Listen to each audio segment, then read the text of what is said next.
আসসালামু আলাইকুম সুপ্রিয় দর্শক, আপনাদের ভালোবাসায় আসলাম এক অসহায় মেয়ের কাছে। আমরা শুনবো তার জীবন কাহিনী। আসসালামু আলাইকুম।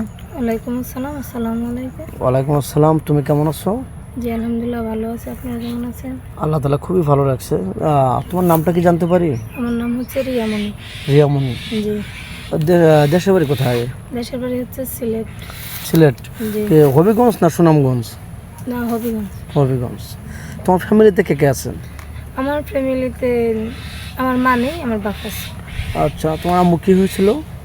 জি। তোমার আম্মুর কি হয়েছিল? আমার আম্মু প্রেগনেন্ট ছিল, তারপরে ও আচ্ছা, মৃত্যুবরণ করছেন। দুনিয়া থেকে সবাইকে যেতে হবে। যাই হোক, তোমার আম্মুর কথা মনে পড়ে না? মনে পড়ে। সবসাথে হয়তো বেশি মনে পড়ে দুইটা ঈদ আসলে। আমাদের মুসলমানের একটা কোরবানি ঈদ আছে। যার মা নাই সে বুঝে যায় তার কতটা কষ্ট আছে, সে কিরকম আছে। মা নাই, মনে করেন যে দুনিয়াতে কিছুই নেই। আচ্ছা, আবার প্রথমে ফিরে যাই। তোমার নামটা কিন্তু জানা হলো না। তোমার নামটা কি? আমার নাম হচ্ছে রিয়ামণি। একবার বলা হয়েছে। যাই হোক, তোমার পড়াশোনা কতটুকু? আমি পড়াশোনা করছি 6 পর্যন্ত। 6? মানে আর কোনো পড়াশোনা করার কোনো আগ্রহ জাগেনি, নাকি আর্থিকের জন্য করতে পারোনি? কোনটা? আগ্রহ তো জাগে, পড়াশোনা করতে তো ভালো লাগে, কিন্তু আর্থিকের জন্য করতে পারো না, টাকা পয়সার সমস্যার জন্য থেমে গেছো। জি। যাই হোক, তোমার বয়সটা কতটুকু? আমার বয়স 18। বয়স 18 বছর। জি। দেখ, তোমার বয়স যেমন 18, আমাদের ক্যামেরার সামনে কী জন্য আসছো? আর্থিক কিছু সহযোগিতার জন্য, নাকি বিয়ে শাদীর জন্য? কোনটা? না, আসছি বিয়ে শাদীর জন্য। আচ্ছা, যেমন বিয়ে শাদীর জন্য আসছো, তোমার বয়স 18। তুমি কত বছর ছেলে হলে তোমার মেচুর হবে এরকম মনে করো? যেরকমই হোক, বা 30 বছর 35 বছর, যেরকমই হোক, মনে করেন যে সে যাতে আমার নিয়ে থাকতে পারে, খাইতে পারে। মানে আমি সারা জীবনের জন্য একটা নিচে থাকতে চাই।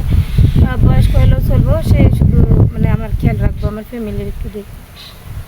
তুমি বলতে চাচ্ছ যে তার বয়স একটু বেশি হলে আমার সমস্যা নেই, শুধু আমার খেয়াল রাখলে হবে। আমি গরিবের মেয়ে, আমি 2 মুঠো ভাতেই খুশি, বেশি দরকার নেই।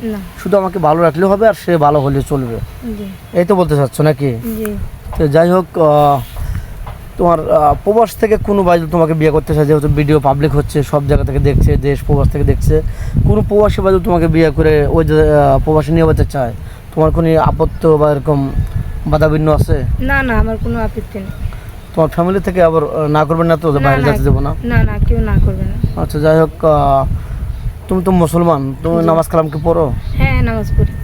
নামাজ কিন্তু পড়তে হবে। হ্যাঁ, নামাজ আর পড়ি। তোমাকে যদি বলে কোনো ভাই বিয়ে করে যে তোমাকে পর্দা করতে হবে, মুখ কাউকে দেখান যাবে না, তোমাকে ফ্যামিলি এগুলো কি তুমি মেনটেন করে চলতে পারবে, নাকি সমস্যা? না না, এই সব কিছু মেনটেন করে চলতে পারবো। সমস্যা ফিল হবে না? না না, কোনো সমস্যা হইব না। এখন কিন্তু অসহায়তা সব ধরনের কথায় তুমি শিকার হচ্ছে, কিন্তু পরে কিন্তু প্রতারণা করা যাবে না। না না, প্রতারণা আমি তার করব সাথে না। ও না করলেই হইছে, আমি প্রতারণা করব কি লাগে? আচ্ছা, যাই হোক, তোমাকে বিয়ে করে যদি বাংলাদেশে রেখে যায়, তো শ্বশুর শাশুড়ি দুজন যদি থাকে, বা শ্বশুর শাশুড়ি দুজনই আছে, ননদ আছে, বাসুর আছে, সবার সাথে ভালো ব্যবহার করতে হবে, নাকি খারাপ ব্যবহার করবে? না না, খারাপ ব্যবহার করবো কেন? যেহেতু আমার মা নাই, আমি আরো বেশি করে থাকবো, আরো সম্মান দিব। কারণ আমার মা নাই, আমি একটা মা পাইলে যে আমার কতটা শান্তি, আমি বুঝতেছি।